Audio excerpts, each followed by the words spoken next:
Boa noite, pessoal. Boa noite, Nurit. Boa noite. A Nurit é bióloga, como ela mesma se autodenomina, ela é uma ex-humana. Depois eu vou deixar ela falar isso. E tu trabalha para o Instituto Socioambiental também, né, Isa? Sim. Consultora. É escritora. Enfim, eu sou fã dela, número 1. Eu acompanhei os vídeos dela no YouTube da pandemia nossa de cada dia. Aconselho todos, eu copio aqui depois. Aconselho todo mundo a assistir. É necessário para a gente entender um pouco, né, o que é a nossa relação com a natureza. Natureza sempre entre aspas. Então, Nurit, dá contigo a palavra, querida. Não, muito obrigada pelo convite. É sempre bom, né, poder discutir esse assunto da pandemia e pandemia nossa de cada dia que persiste, a despeito de que fica todo mundo querendo sair dela, mas sim, ela continua aqui. E é importante a gente entender que essa pandemia ela não é uma casualidade, ela não é um azar, ela não é um acaso, ela é fruto, de fato, das formas que a gente vem lidando com a natureza. Nesses últimos 100 anos, essa forma que a gente lida com a natureza, a nossa espécie, se tornou extremamente predatória, né? Então, essa situação de fato, uma situação que cozinha pandemias, né? Prepara pandemias. A gente, além de toda essa questão de como a gente produz proteína animal, como é que a gente confina animais, que esses animais confinados foram fontes de diversas pandemias ao longo da história humana. Mas não é só isso. Como a gente desmata, como a gente degrada os ambientes, como a gente simplifica a paisagem, como a gente degrada, por fim, esses serviços que a natureza nos presta. Entre eles, um serviço muito, muito importante é a regulação.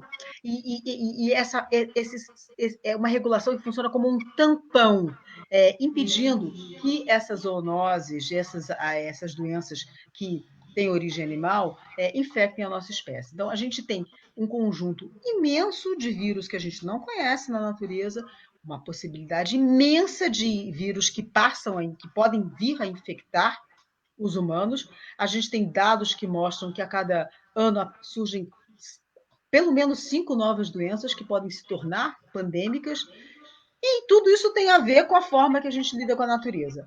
Mas nada disso parece comover ninguém, e a gente continua, mesmo no auge de uma pandemia que já matou mais de 1 milhão de pessoas, que segue matando milhares de pessoas cotidianamente, mesmo sabendo que essa pandemia tem a ver com as formas que a gente lida com a natureza, ninguém parece estar interessado, de fato, seriamente, em revisitar essas formas e começar a limitar a nossa transformação da natureza. Isso porque a gente nem falou em mudança climática. Não, e da tua série, né? Eu vou trazer várias abordagens que tu levantou, né? Uma delas muito chocante, que eu fiquei impressionada, né? É sobre o permafrost. Eu queria que tu falasse um pouquinho sobre o permafrost. Pois é, o permafrost é um conjunto, uma área gigantesca de solo que estava congelado, que estava sempre congelado, digamos, eternamente congelado, que circunda o Ártico, né? Que acontece? O permafrost tem uma pequena camada dele que descongela, né? Descongelava no verão, mas ele é muito profundo e ele estava ali congelado há milhares de anos. O que tem acontecido agora com a mudança climática? O permafrost começou a descongelar. E dentro do permafrost, a gente tem pelo menos 2 surpresas bastante desagradáveis para nós humanos. A primeira, uma quantidade enorme de gases de efeito estufa.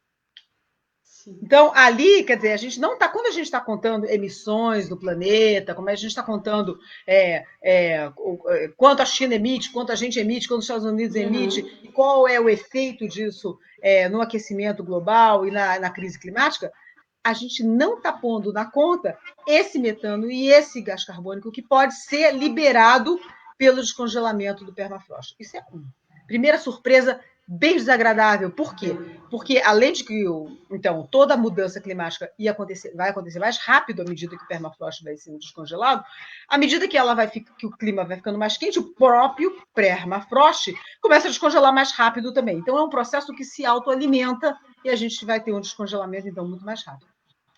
A segunda surpresa, que é talvez tão desagradável quanto ou mais, é que ali estão congelados muitos patógenos.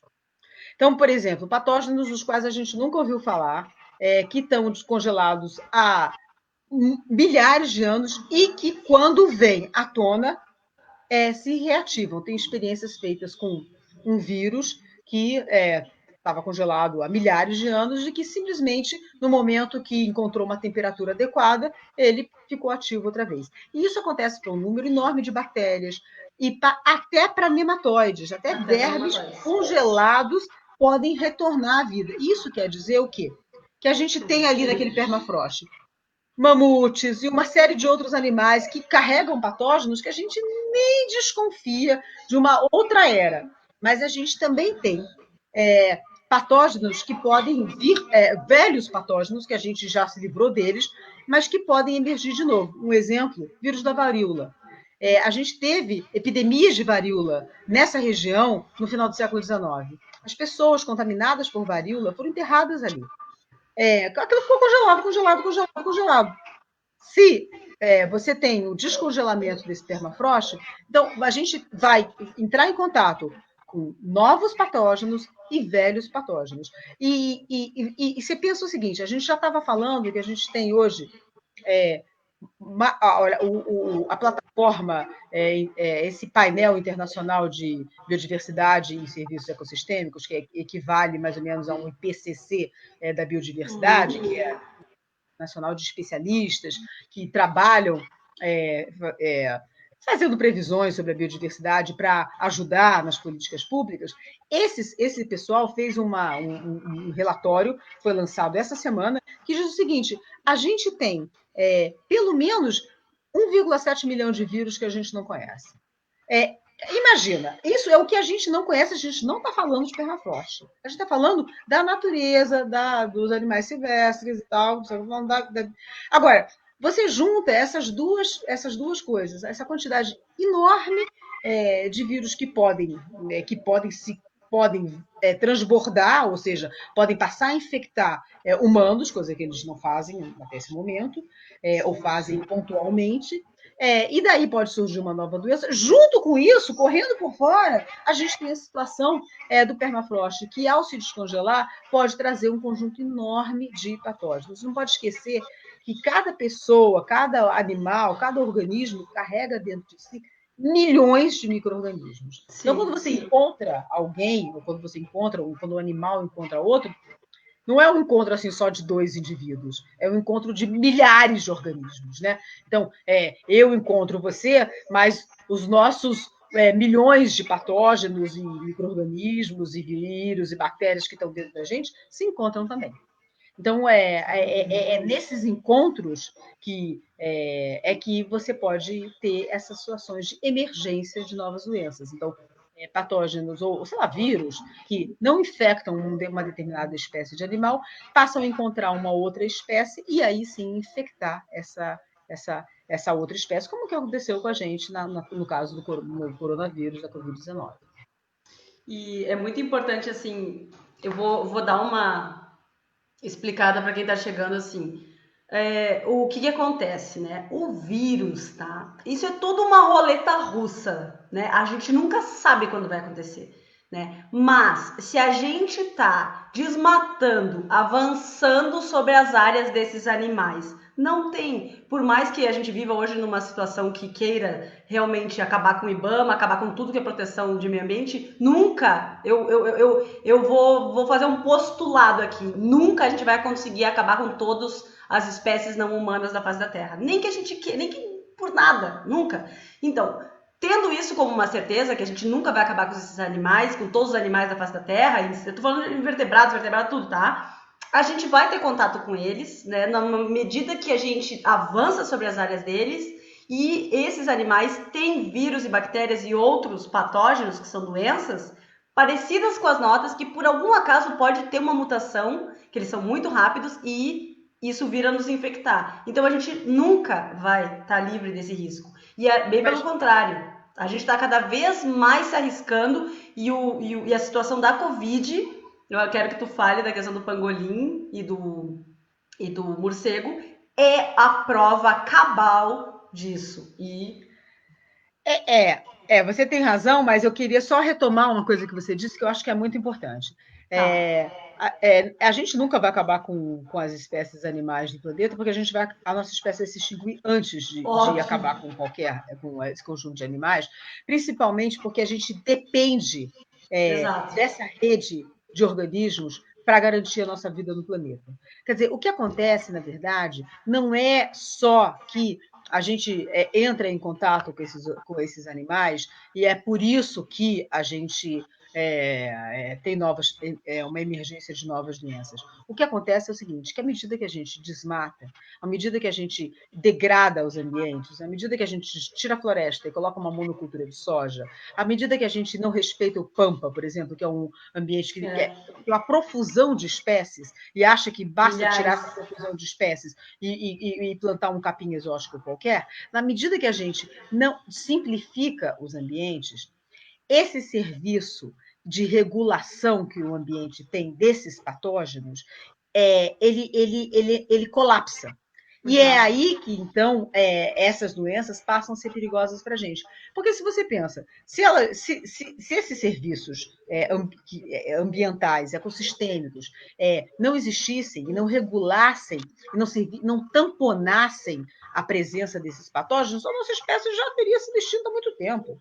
Então, na verdade, enquanto a gente não ficou brincando com fogo, claro, algumas doenças emergiram, e a gente sabe que teve pandemias que mataram milhares de pessoas, para não dizer milhões de pessoas no mundo. Há 100 anos a gente teve a gripe espanhola, que não me deixa mentir, mas teve a peste negra, teve várias doenças, e a maior parte delas são doenças de origem animal. Claro. Mas, ainda assim, a gente tem um ambiente no planeta que é muito convidativo para a nossa espécie. E esse ambiente convidativo, ele acontece porque a natureza, que dela faz parte, funciona, tampona essas possibilidades. Então, essa complexidade que a paisagem tem impede que a gente seja alvo dessas doenças que passam o tempo todo emergindo, dessas zoonoses, que são doenças de origem animal, que passam o tempo todo surgindo. É isso que a gente precisa conservar, essa complexidade da paisagem, esses ecossistemas, esses serviços que os ecossistemas nos prestam. Porque não adianta, né? Quer dizer, não é só que você vai evitar o contato com os animais. Primeiro que não tem como evitar o contato com os animais, porque eles estão em todos os lugares. Claro.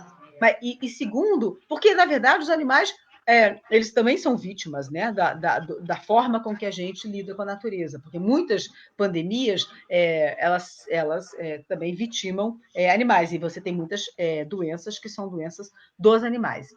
No caso do Covid-19, do novo coronavírus, é interessante, porque a primeira notícia que surgiu é que o vírus ele teria vindo do morcego. Isso parece que, de fato, é o mais provável. As pesquisas mostram que o novo coronavírus ele é muito similar a um vírus presente nos morcegos. E que ele teria tido um intermediário animal, ele teria passado para algum outro bicho, e desse outro bicho, esse outro bicho teria contaminado a gente. Se aventou a possibilidade de que esse bicho era o pangolim. O pangolim é um bicho que ele parece com um tamanduá, mas ele não tem nada a ver com tamanduá, é só para as pessoas saberem. Mas ele tem muitas escamas, né? E essas escamas são usadas na medicina asiática para diversos fins. E esse é um dos motivos que há tráfico de pangolins, né? Então, os pangolins são vendidos nas feiras para aproveitar essas escamas que são usadas na medicina asiática.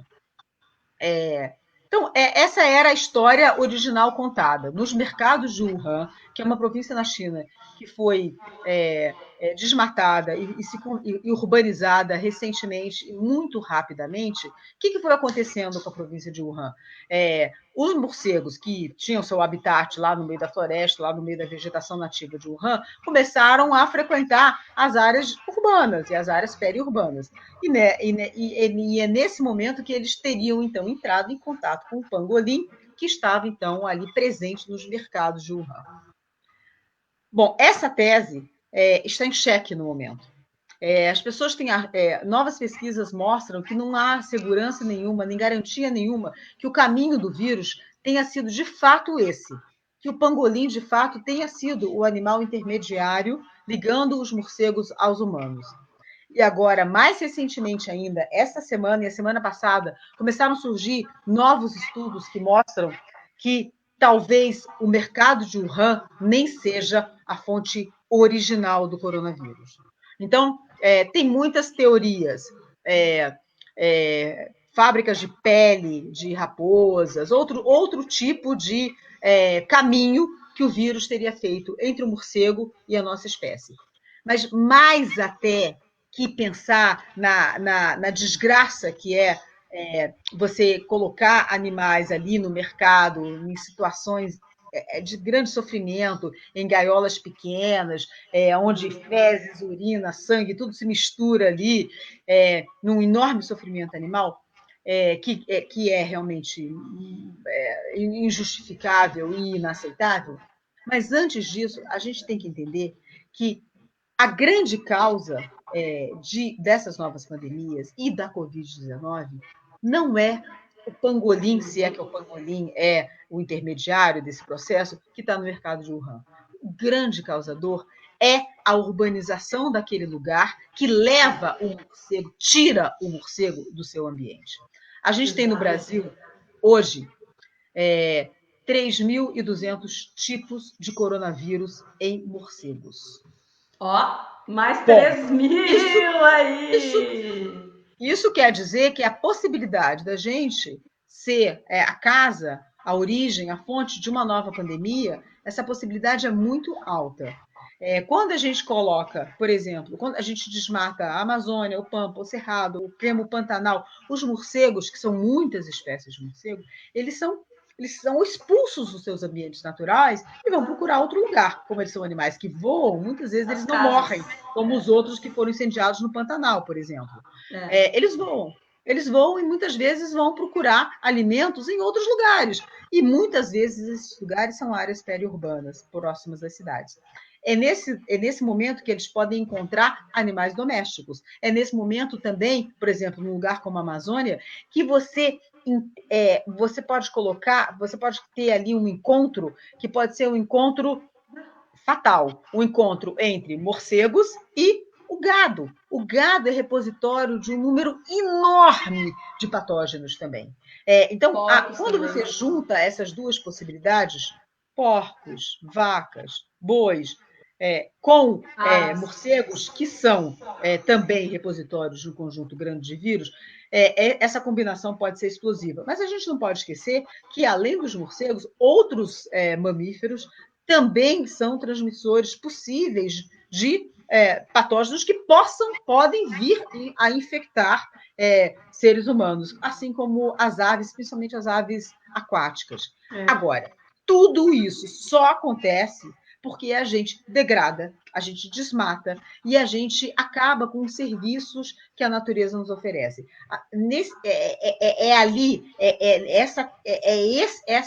Essa forma tão predatória de lidar com a natureza que é responsável por esse transbordamento desses patógenos, desses micro-organismos que causam doenças e que passam, então, a infectar a nossa espécie. Se não fosse isso não ia acontecer. Então, a gente tem que ter clareza que não é um acaso e que não é tentando se afastar de todos os animais que a gente vai conseguir se proteger. Definitivamente não é.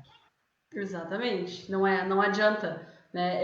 Quando eu falo assim de matar todos, é claro que os serviços ecossistêmicos que eles fornecem, o tamponamento, né? Que significa fazer a regulação, aquela coisa, né?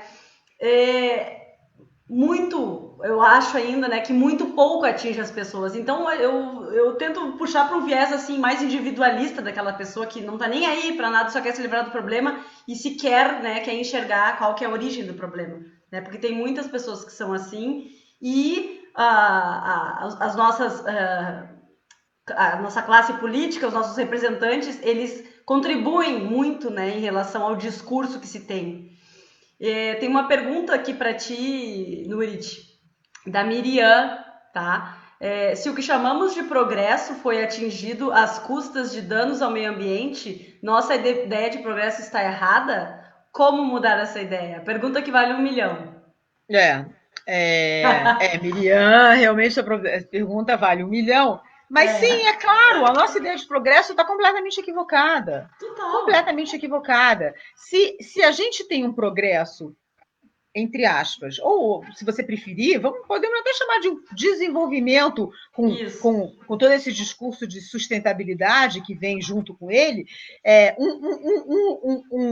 um desenvolvimento, um progresso, cujo resultado é uma crise climática, que pode transformar o planeta que é convidativo num planeta super hostil para a nossa espécie, que é um progresso que alimenta, cozinha e fomenta pandemias, que é um progresso que não coloca comida na boca de todo mundo. Você tem um sistema alimentar que não ele é tão injusto que ele produz uma quantidade enorme de alimentos e não alimenta a humanidade e, ao mesmo tempo, alimenta causando mal. Quando alimenta, muitas vezes alimenta causando mal para a saúde dessas pessoas. Então, quer dizer, você tem um planeta convidativo, onde a gente polui o solo, a gente polui os corpos hídricos. Vou dizer para vocês uma coisa impressionante.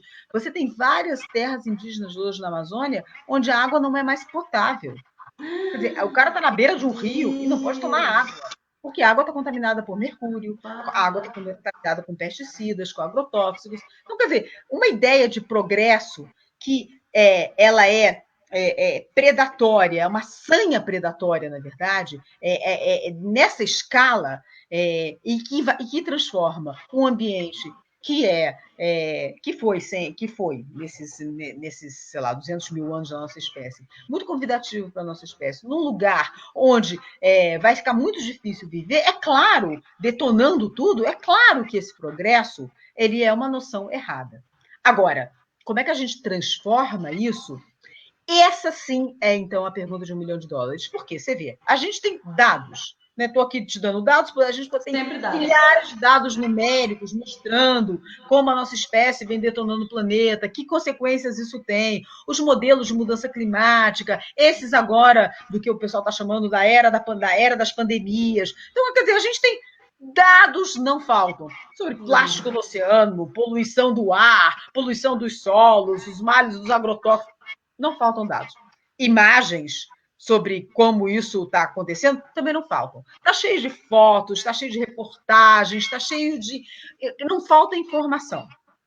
A gente tem uma pandemia global que mostra que a gente está numa situação muito instável nesse momento em relação ao planeta. Mas nada disso é suficiente.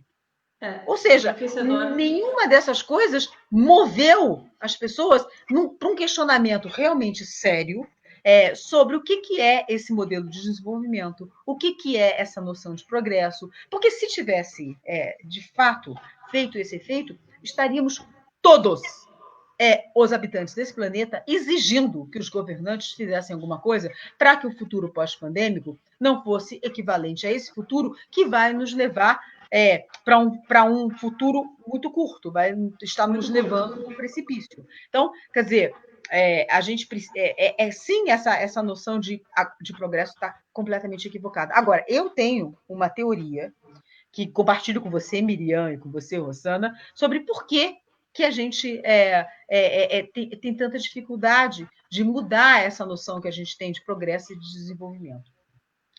A gente está tão acostumado a uma forma de estar no mundo que a gente tem uma dificuldade muito grande de vislumbrar sequer outra forma de viver e de estar no mundo. Isso é reflexo de um sistema capitalista que funciona como um sistema hegemônico. Então, a única forma que você tem de pensar a sua permanência no mundo é essa, né? Trabalhando desse jeito, consumindo desse jeito, valorizando as coisas que a gente valoriza.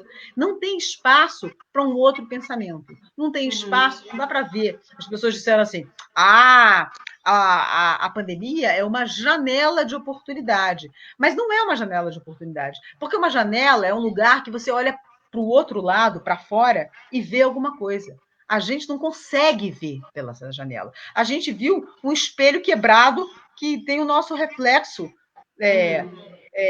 também numa miríade de possibilidades que são as mesmas com as quais a gente conhece com uma maquiagem mais verdinha. Então, na verdade, quando a gente olha para essas novas, um pacto que está surgindo na Europa, para uma economia verde e tal, será que isso realmente é diferente do que a gente está fazendo agora? Ou é isso um pouquinho menos ruim, um pouquinho menos pior, um pouquinho mais verde? Então, essa dificuldade extrema que a gente tem de imaginar uma outra forma de estar no mundo. E é por isso que não sou eu que digo, mas tem muitos que dizem, e eu só corroboro com essa ideia, que são os índios, são os povos indígenas que têm essa possibilidade de mostrar para a gente como viver melhor no mundo pior. Quer dizer, que mostram uma verdadeira forma distinta de estar no mundo.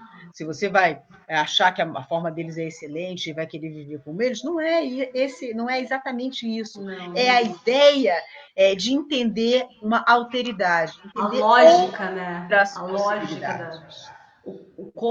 Ai, é tão difícil, Nurit, é tão difícil, eu fico louca. A gente não tem a resposta, mas a gente tem, né?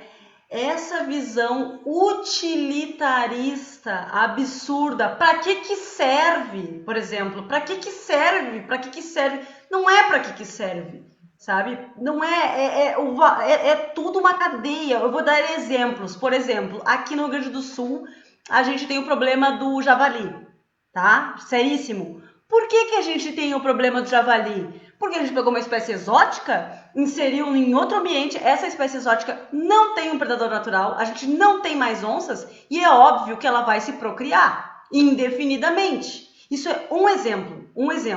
Outro exemplo aqui, bem simples, de Porto Alegre. Lógicas, questão de lógicas, né? Tem uma árvore, um guapuruvu, tá? Que caiu um galho porque o galho estavam tentando... tinha sido solicitado o corte desse galho há 4, 5 anos e não cortou. Aí caiu o galho em cima de um carro, não pegou a pessoa, graças a Deus, né? E qual que é a lógica? Cortar o guapuruvu. Então, assim, a gente sempre tem a lógica de terceirizar, de botar em outra coisa e não na nossa ação. Como indivíduo, como sociedade, como cidade, como país, como tudo. A gente não consegue ver a relação da nossa ação. Por que o javali está ocasionando problema aqui? Porque a gente trouxe uma espécie exótica. Claro, a gente trouxe a galinha. A galinha também é exótica, doméstica, né? Não ocasionou, mas pode ser que ocasione. Então, toda essa lógica que a gente tem de utilitarismo, né? De usar qualquer espécie viva, inclusive a espécie humana, inclusive índios, inclusive espécies, pessoas, comunidades, pessoas que pensam diferente são usadas, até com a nossa própria espécie. Então, nós temos um comportamento, né, que é gregário, né, que é de ficar junto, mas a gente se comporta individualmente, né, como um predador o tempo todo, mas um predador que ele é raro, né?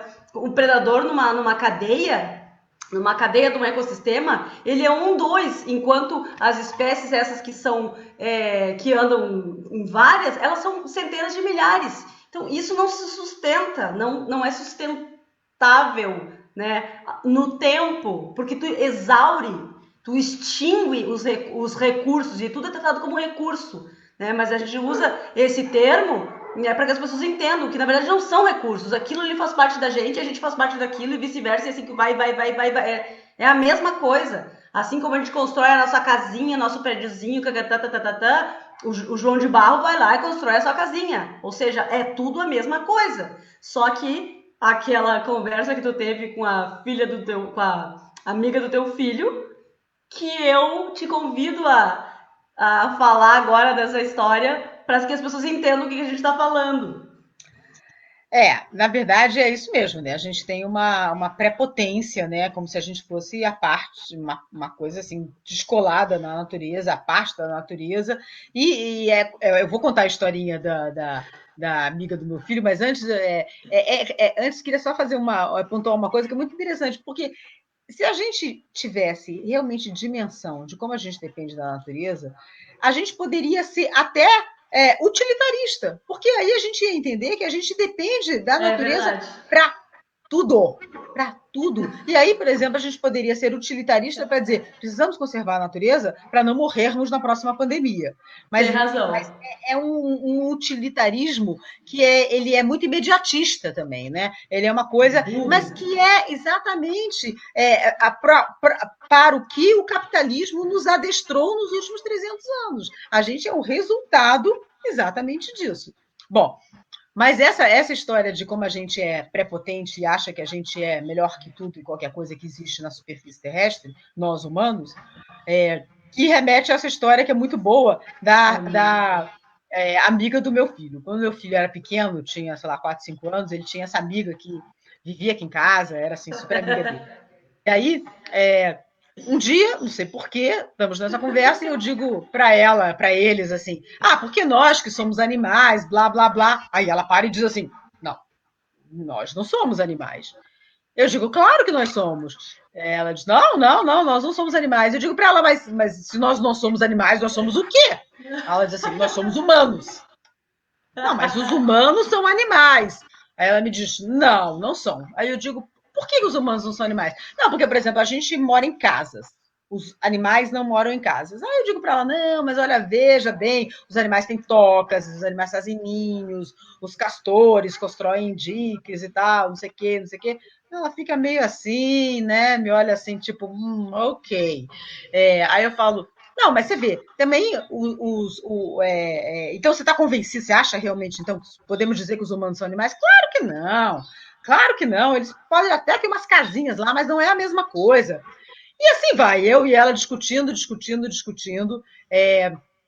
os humanos são animais ou não são, até que ela então chega para mim e diz assim: tá. Então deixa eu te perguntar uma coisa. Se nós somos realmente animais, por que está escrito na porta do shopping é proibido a entrada de animais e a gente pode entrar?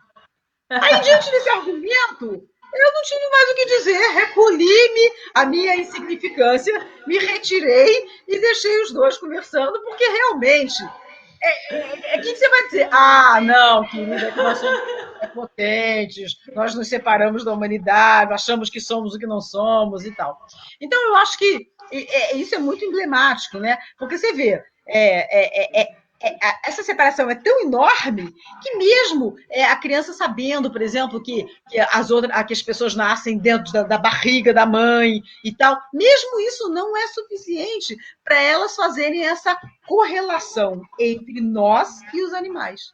E os outros animais, porque nós também somos animais. Então, é uma prepotência tão absurda, é uma prepotência burra.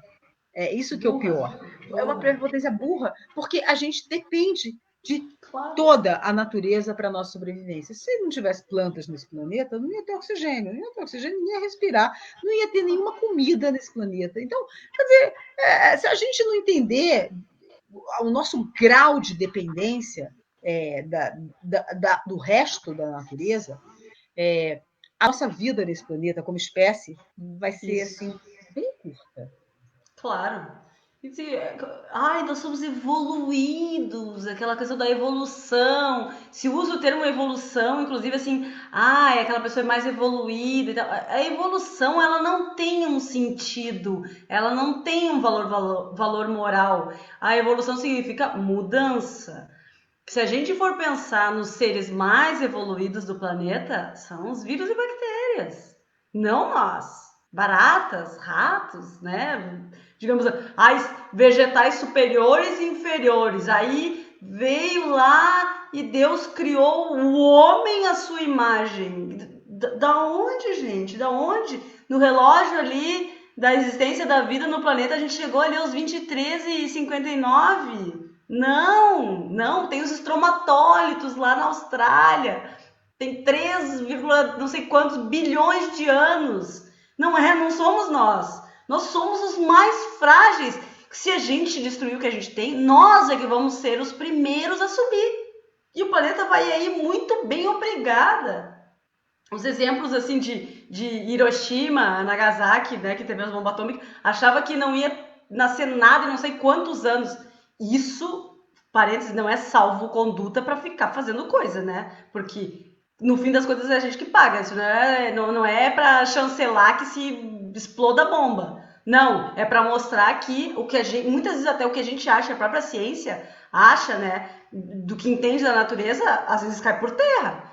Em poucos anos ali, Hiroshima e Nagasaki já estavam tendo crescimento de plantas e tudo e se restabelecendo. Isso não significa que o planeta, né, aguente o suficiente para que a gente consiga viver nele.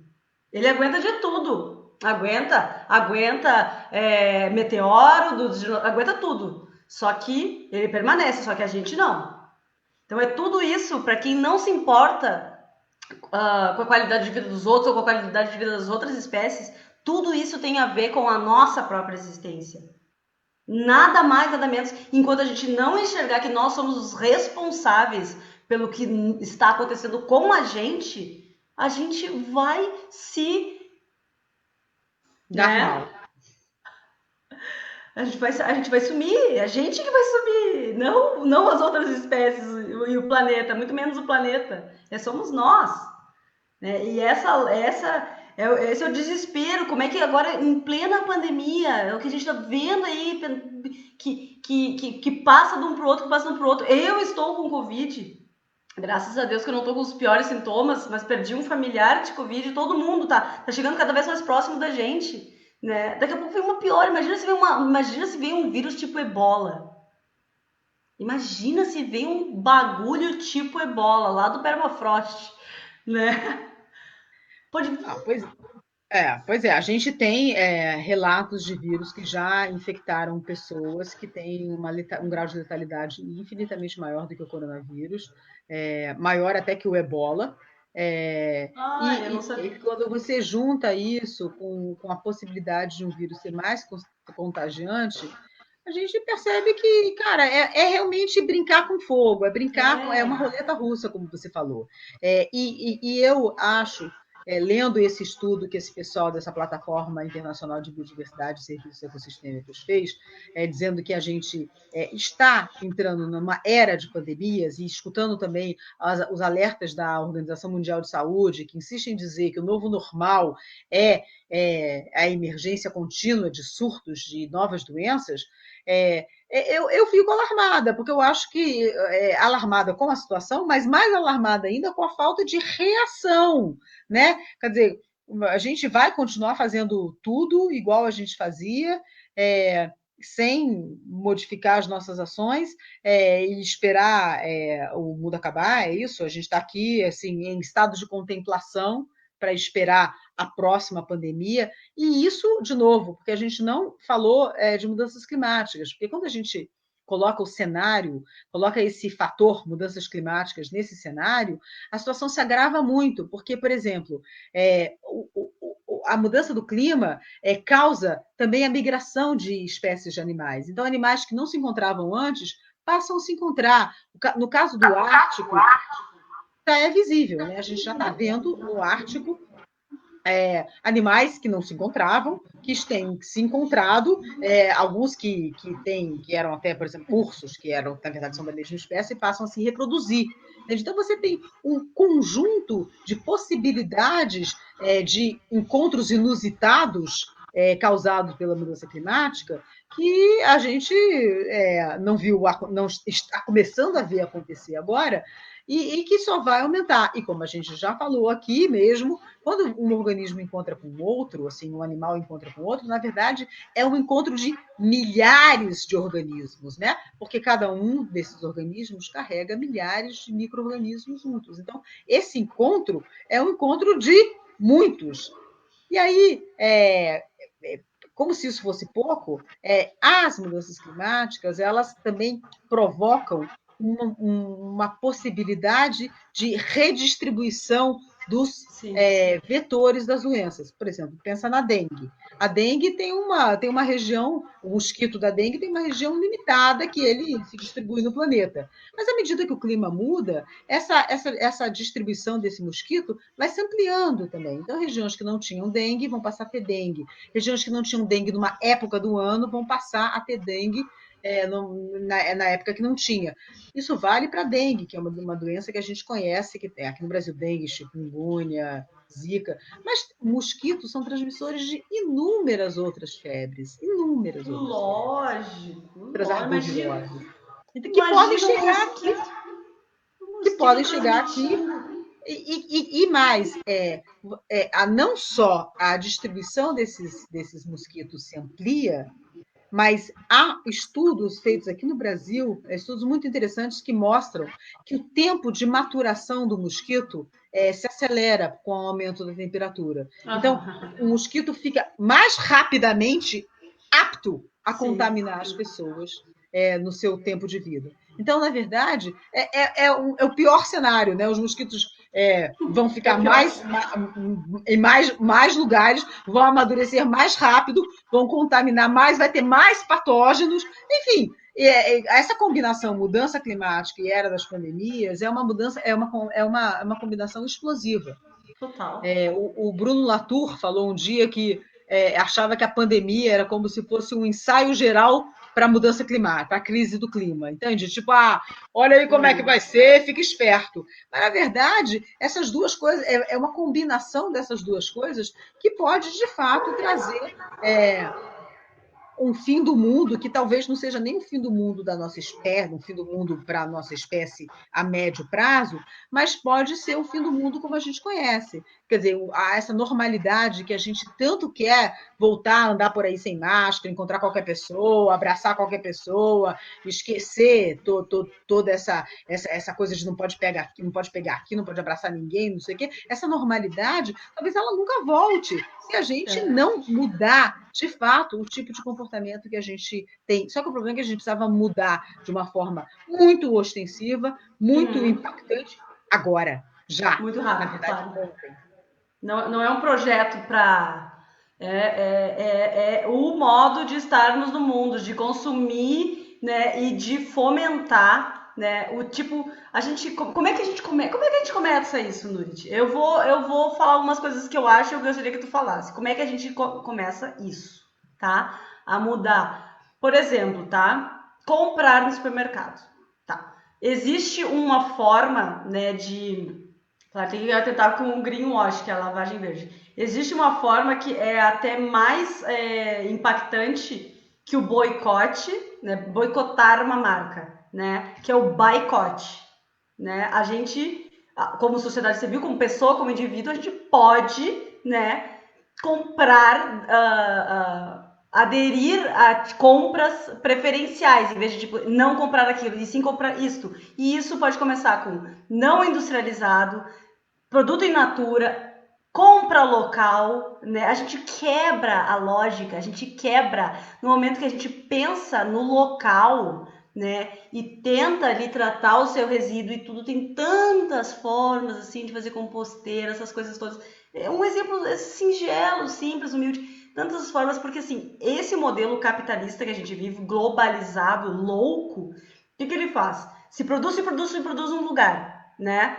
E aí aqueles produtos vão para outro lugar. Então os nutrientes não retornam para aquele lugar. Os nutrientes viram lixo, né? E que contaminam o lençol freático. 70% das doenças são de origem hídrica que a gente tem, né? E com toda a tecnologia que a gente tem, mesmo assim a gente se contamina e estudos mostram que as pessoas ficam estéreis, né? Os agrotóxicos, eles não têm níveis seguros de consumo. e a Europa não pensa que ela está livre porque ela proíbe lá, porque ela importa o melão daqui e o melão vai para lá cheio de agrotóxico. Então, assim, os impactos, a produção é local, né? Mas o impacto é global, sempre, sempre. Né? Então, a gente agindo localmente, assim, não é difícil, essa é uma questão do cérebro. Tu gira ali, ó, 70 graus, em vez de comprar naquele gigante, compra no pequeno.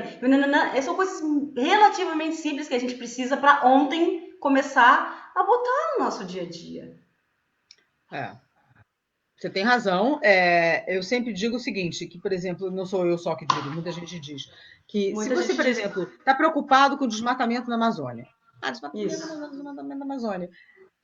Então, cara, você pode fazer uma coisa. Você pode se preocupar com que carne você consome. 2/3 de tudo que é desmatado na Amazônia vira pasto. E essa carne bovina produzida na Amazônia abastece o mercado interno. Você pode dizer, não, mas eu adoro carne, não quero ser vegetariano. Não tem problema nenhum. Você não precisa ser vegetariano. Você precisa se preocupar com da onde vem a carne que você está comprando. Entende? Tem carne, tem produção orgânica de carne, que respeita uma série de procedimentos, respeita o ambiente, respeita a saúde animal, respeita o animal como ser vivo, não causando sofrimento. Então, por que você precisa comer aquela carne que é aquela carne que desmata a Amazônia?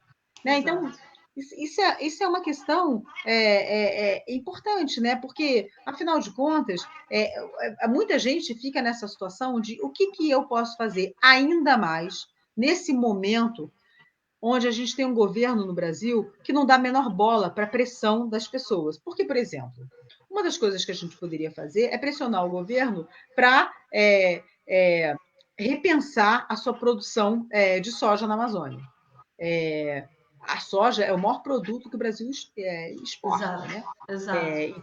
Essa conversa de o agro é pop, o agro é lindo, maravilhoso, fantástico. Só que o agro ele só vive, ele só consegue viver como economia porque ele é baseado nessa economia do despejamento, que é aquela economia que despeja os seus impactos, as suas externalidades em outro agente econômico. Então, por exemplo, para a produção da soja viável e linda, assim como eles produzem no Cerrado, na Amazônia, eles não estão pagando pela contaminação das águas, eles não estão pagando pela contaminação dos solos, eles não estão pagando pelo fim da vegetação e pelo fim dos serviços que regulam a natureza e tamponam a emergência de novas doenças. Ninguém tá pagando. Quem está pagando por isso? Nós pagamos por isso. Então, o produto é lindo, maravilhoso, move a economia do país e tal, porque ele despeja suas externalidades em um outro agente econômico, o Estado, o público.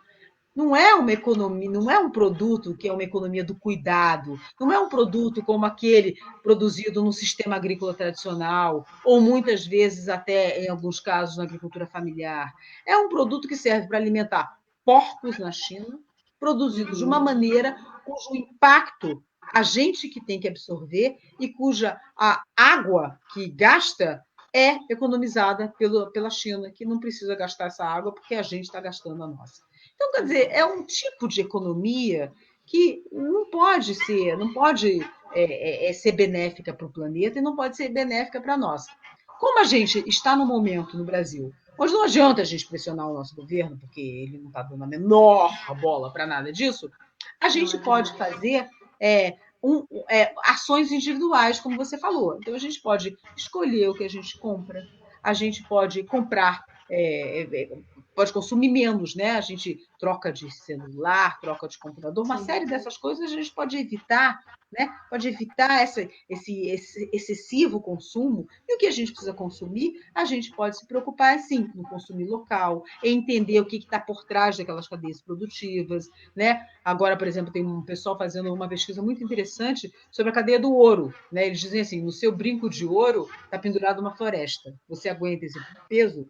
Porque, claro, da onde vem esse ouro que você está consumindo? Vem lá dos garimpos ilegais da Amazônia. Embaixo do sol. você precisa entender da onde vêm os produtos que você consome, né? Você consome produtos de couro, será que esse couro não está vindo também do desmatamento ilegal na Amazônia? Não, quer dizer, tem uma série de coisas que o indivíduo pode fazer. Mas a verdade é que a gente precisaria de uma combinação da ação individual com um poder político, com um conjunto de políticas públicas, com um conjunto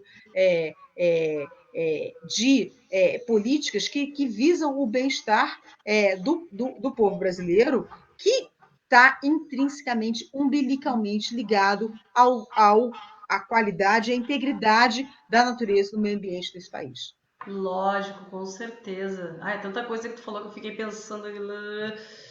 Ai, Nurit, e isso passa também, gente, pela representatividade. Porque assim, ó, vamos pensar assim, vamos excluir maldade, essas coisas todas, vamos fazer de conta que isso não existe.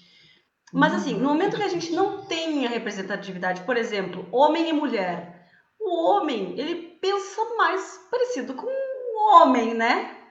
E a mulher pensa mais parecido com a mulher. Então, no momento que a gente tem homens, muitos e muitos homens decidindo a vida de homens e mulheres, é óbvio, né, que digamos que parte do que as mulheres precisam vai ficar excluída.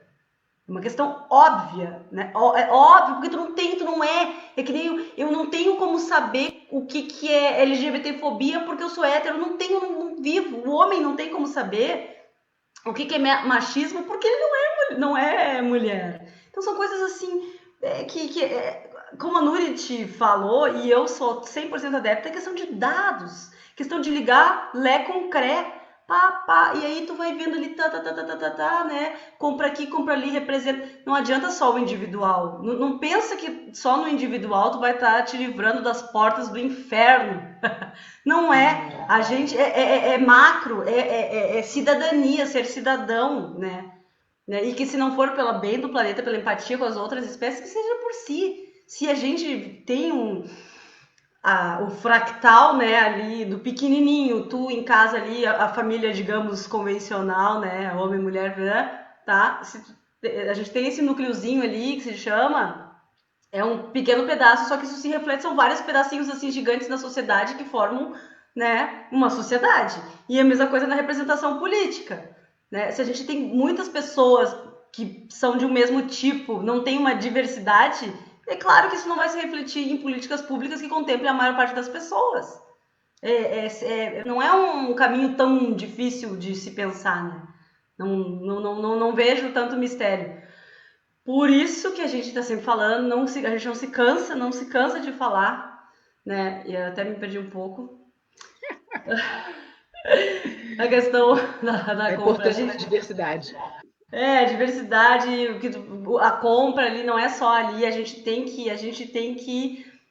disputar, né? A gente tem que disputar essa narrativa, né? O que é a narrativa é o que tá na boca da galera, né?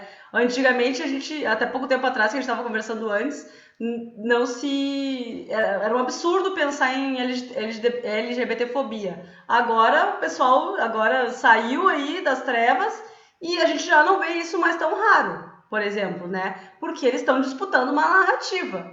Existe essa disputa, né? Porque daí se cala, né? Essa narrativa serve para se calar. E a mesma coisa que a gente está mostrando, por exemplo, a pandemia não adiantou, né? Não adiantou, eles não veem, né? Quem pode decidir alguma coisa não vê. Só que a gente precisa disputar essa narrativa, a gente tem que disputar essa narrativa e mostrar com dados, né, que as coisas vão piorar e muito. Ai, Nurit.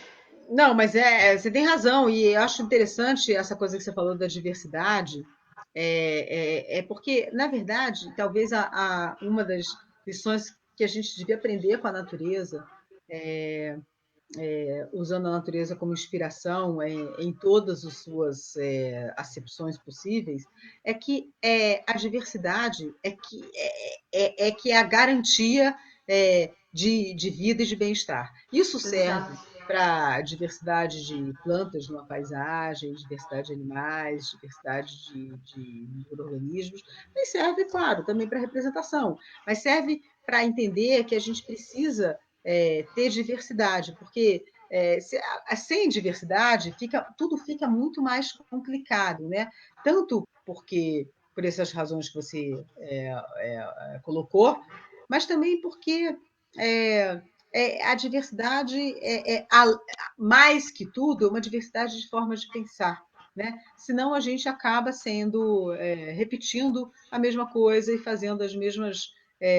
Não conseguindo pensar fora desse pequeno quadrado onde a gente sempre pensa as mesmas coisas sempre e não abre nenhuma janela para fora dessa hegemonia. Só a combinação dessas diversidades que pode levar a gente a uma nova solução. E quando você pensa em termos políticos, né, na verdade, quem está fora desse mundo político e está começando a entrar nesse mundo político é que vai poder oferecer novas possibilidades. Porque os mesmos, falando as mesmas coisas, eu não estou achando que tem muita possibilidade, não, né? É a galera que está lá nas quebradas, lá no meio da floresta, lá nas periferias, que vão chegar e que vão oferecer soluções porque vão ter outras formas de pensar, vão chegar com novas ideias.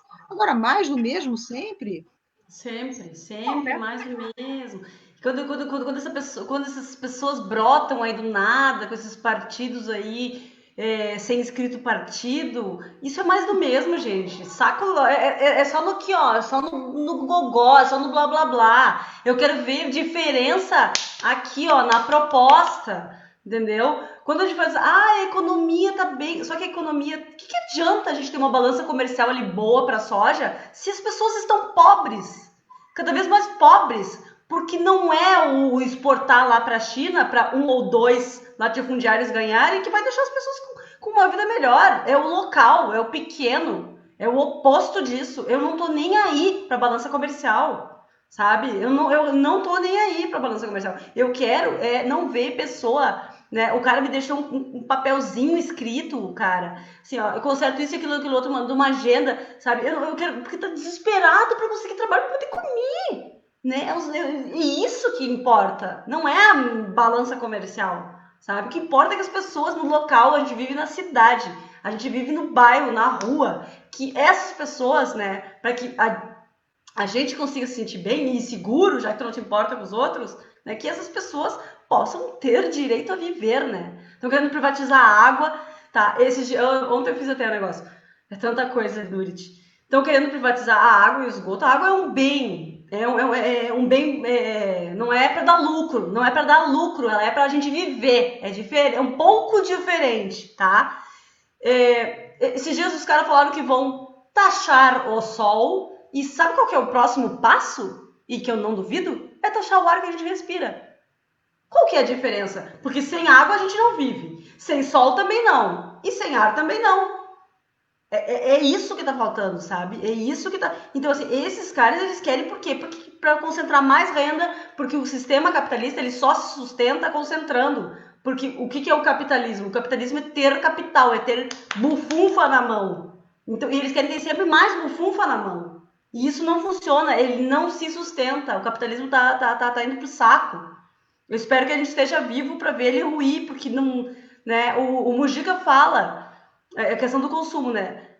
Quando tu tá comprando coisa, gastando dinheiro, tu, na verdade tu tá gastando vida. Tu não tá gastando dinheiro, tu tá gastando a vida, porque tu trabalhou não sei quantas horas para conseguir aquele dinheiro que tu vai lá e torra num negócio que o capitalismo fica entrando no teu cérebro 24 horas por dia, dizendo que tu tem que comprar para ser feliz. Isso é mentira. Eu me lembro que desde criança, no momento, quando eu tinha uns 5 anos, quando eu comecei a ter consciência, a pensar, no momento que eu comprava o negócio, eu ficava feliz e pum, já baixava, porque cessou aquela vontade e daí tu quer outra. Então a nossa capacidade de querer, ela é infinita. De querer, desejar.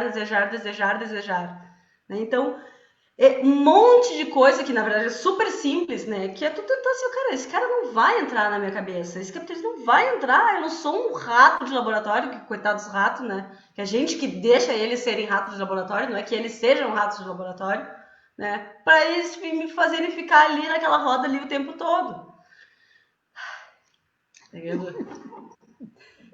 Mas a verdade é que a gente é criado assim desde criancinha, desde o comecinho, né? Então, quer dizer, é muito difícil pensar de uma forma diferente, né? Esse É, eu acho que é um grande desafio, né? Você pensar de outra forma e entender que é possível, né? Ser feliz, é, fazer coisas de outro jeito, sem ser consumindo, sem ser achando que você é o que você tem, né? Mas, enfim, exato. mas a gente está muito, muito adestrado, né? Muito adestrado para fazer isso. Agora, você falou aí sobre o sol e o ar e tal. Você vê como essa coisa da mudança climática e da pandemia pode ser facilmente apropriável pelo capital para fazer exatamente isso. Né? É. Você vai viver numa era de pandemias onde todos os lugares são contaminados.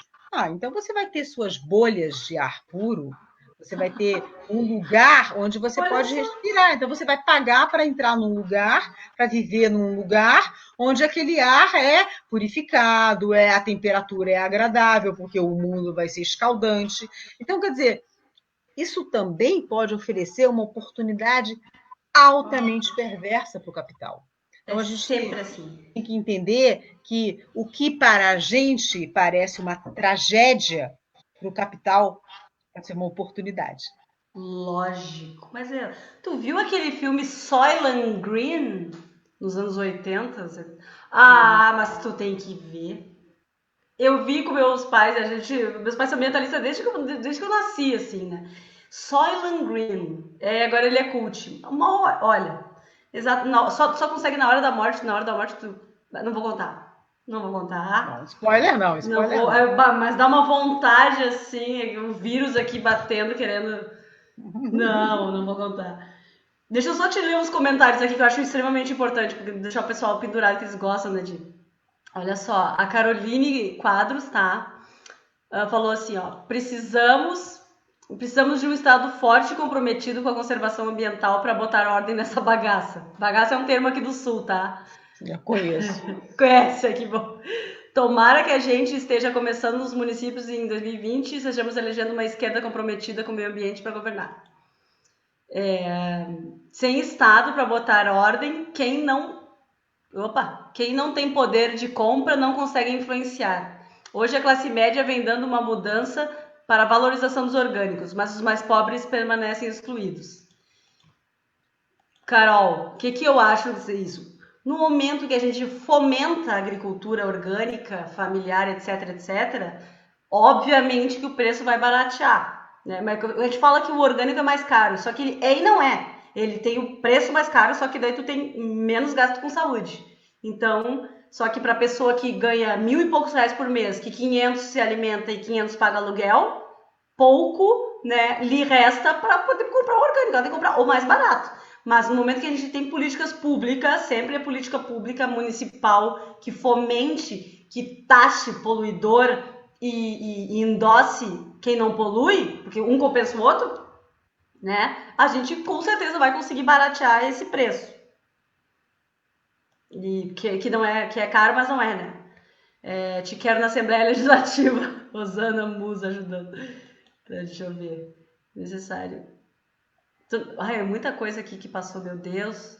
Capitalismo é um sistema canceroso que consome o planeta e me parece ter uma lógica muito machista de se impor a qualquer preço. As mulheres parecem ter uma conexão maior com o cuidado. Concordo.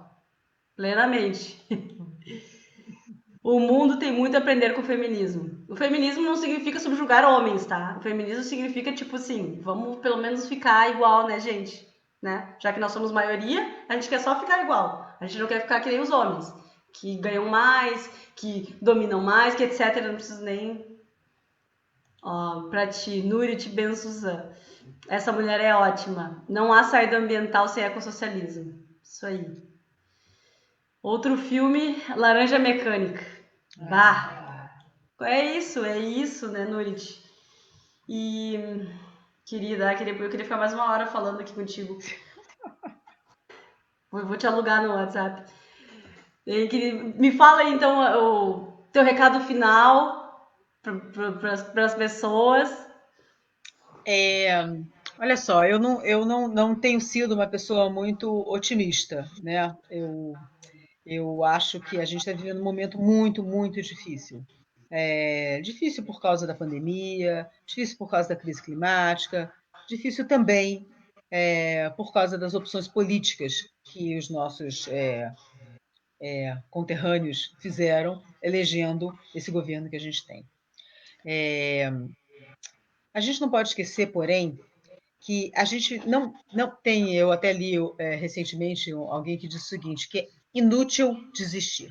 A gente não pode É, desistir da luta. A exato, luta perfeito. pode até ser que você não tenha nem mais esperança para lutar, mas a luta precisa ser feita nem que seja por um imperativo ético, nem que seja para garantir que haja um ambiente minimamente convidativo para a gente, para os nossos filhos e pelo menos para os nossos netos. E a gente não pode esquecer uma outra coisa. O presente, ele é uma máquina de fazer futuro. É o que a gente vai fazer agora, as escolhas que a gente faz agora é que talham o nosso futuro. O que vai acontecer amanhã depende do que a gente vai fazer hoje. Então, a luta precisa continuar agora. A gente precisa resistir como uma planta. Sabe a planta que ela consegue arranjar aquele espacinho e brota Sim. no concreto? É isso. A gente precisa lutar como uma garota? Sim, mas resistir como uma planta. Porque, Exato. de fato é isso. A gente precisa entender que a gente não pode desistir. Não dá para desistir. É inútil desistir. A gente É. precisa lutar, ainda que seja por um imperativo ético. Com certeza, genial isso que tu falou. Porque eu também, eu não confesso, né? Porque enfim, eu sou candidata. Não confesso que eu sou pessimista, mas eu sou pessimista. Mas eu luto igual. Tu não tem opção. O que adianta tu não lutar, né? Não vai adiantar nada. É. E é por um imperativo ético, né? Eu não vou me calar. Não vão me calar. Né? Não vão nos calar, né, Nurit? De jeito Não nenhum. vão. Não vão calar, não vão calar. Vão ficar aí falando, falando, falando até que, né, a gente é pessimista, mas a gente não deixa de lutar. Não deixa. Pessimismo na análise e otimismo na ação. Isso, perfeito. Ó, sou pessimista, não vai adiantar, mas eu vou lutar. Eu vou lutar. Querida, muito Exatamente. obrigada. Eu que Adorei te agradeço. conhecer melhor aqui. Sou tua fã, preciso dizer fã, fã, fã. E vou fazer o máximo possível para que as informações que tu traz cheguem às pessoas, porque as pessoas precisam saber, e cada vez mais, né, na atual conjuntura, né, de informações baseadas em dados. Aquela coisa assim, sabe? Que serve para absolutamente tudo nessa vida real, né? Inclusive para quem como é que é? Não é obscurantista, é obscurantista, mas para quem é essa onda aí de Negacionista. negacionista, eu convido a que se tiver um problema de saúde, não vá a um hospital. Não. Fique em casa, fazendo sei lá o quê, né? Imaginando a Terra plana lá, né? Deu um jump ali, mas convido, porque esse negacionismo é que, ó, é balela, é blá blá blá, porque quem tá aí falando de negacionismo tá lá no Sírio-Libanês se tratando com top, né, de linha dos médicos. Então, negacionismo para ti, né, que acredita nisso, mas para eles, não, eles vão no top, né, Noite? Querido, Total. total. Beijo, boa noite, minha querida, boa noite, Boa gente, muito noite. obrigada, foi maravilhoso. Tô aqui, ó, tri bem agora. Tchau. Tchau, querida, tudo de bom. Eu também.